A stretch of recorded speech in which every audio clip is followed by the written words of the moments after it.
ভাই মুসলমান ভাই ভাই না না ভাই ভাই দরকার না, আপনি চলে যান ভাই, যান যান আমাদের পারবেন তো আপনার ভাই না ভাই আমি কি সাহায্য আপনি করি? যান যান, আপনি যান, আপনি যান, আমার লাগবে না না। না এত জঙ্গলের ভিতরে তো ভাই ভাই ভাই ভাই ভাই ভাই এই জায়গায় কি করেন ভাই? ভাই আসলে আমার একটা জিনিস ভাই। এই জায়গায় ভাই হ্যাঁ ভাই, আমার একটা জিনিস হারানো গেছে, আপনার বলা যাবে না ভাই। আরে ভাই তাই বলে এই জায়গায় হারাই যাবে এরকম কথা? এই যে হারাইছে ভাই, আপনার মতো দেন, আপনি যান ভাই, আমার তো আমার কিছু নেই। না ভাই আমিও সাহায্য করি না আপনার না কাছে। ভাই, আমাদের সাহায্য করেন, আপনি পরে নিয়ে চলে যাবেন। আরে না না ভাই আর কি বলেন না বলেন না ভাই মুসলমান ভাই ভাই না এই না ভাই জায়গায় ভাই দরকার না, আপনি চলে যান ভাই, যান যান আমাদের। পারবেন তো আপনার ভাই না ভাই আমি কি সাহায্য আপনি করি? যান যান, আপনি যান, আপনি যান, আমার লাগবে না। না না এত জঙ্গলের ভিতরে তো ভাই হ্যালো বন্ধুগণ, আসসালামু আলাইকুম, কি আপনারা সবাই আছেন, ভালো আছেন? ভাই, আমার পিছনে একটা বড় সড়ো পাহাড় দেখতেই পাচ্ছেন আপনারা। আসলে অনেকে টাকার জন্য হয়তো সাজেক ভ্রমণ করতে পারেন না বা যেতে পারেন না। সাজেক যেতেও অনেক পরিশ্রম লাগে, অনেক দূর যেতে হয়, অনেক উপরোক্ত হয়।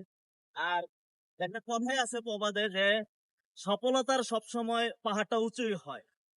তা আমি এখন সফলতার পাহাড়ের কাছেই আছি, আপনারা দেখতে পাচ্ছেন। যে যারা সাজেক ভ্রমণ করতে চান বা যেতে পারছেন না, তাদের জন্য খুব সুন্দর একটা উপদেশ। আবার ঢাকা থেকে বেশি একটা দূর না, ধরেন এখান থেকে গাজীপুর আসবেন চৌরাস্তায়, বাইপাস থেকে টাঙ্গাইল রোডের দিকে আসবেন, আসলে আপনি দুর্দান্ত একটা আশেকের মতো পাহাড় পেয়ে যাবেন।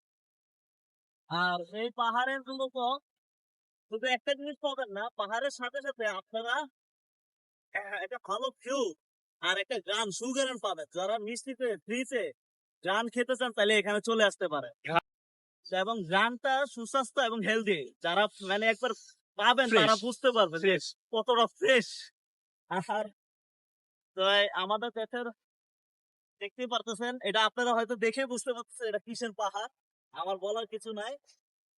তো আসলে এটা হচ্ছে ময়লার ডাস্টবিন, এখানে হচ্ছে গাজীপুর ঢাকার আশেপাশের কিছু ময়লা এনে এখানে ফালানো হয়।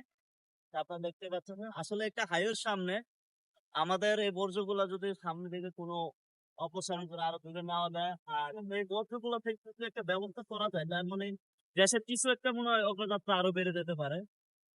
তো আমাদের যারা পরিবেশ আমরা নষ্ট করি, চেষ্টা করবো আমরা আমাদের পরিবেশটাকে গুছিয়ে রাখার জন্য।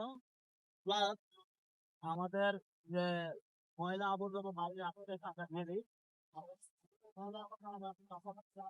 আমরা পরিষ্কার ভাবে ময়লা আমাদের ডাস্টবিন বিভিন্ন করে আমরা এগুলা আস্তে আস্তে সিটি কর্পোরেশন হাতে তুলে দেবো, তারা সুন্দর ব্যবস্থা ও সুন্দর পর্যটক।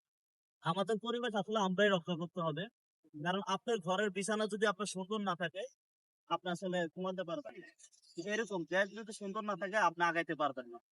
তো সবাইকে আজকের মতন বিদায় জানিয়ে আল্লাহ হাফেজ, ভালো থাকবেন, আল্লাহ।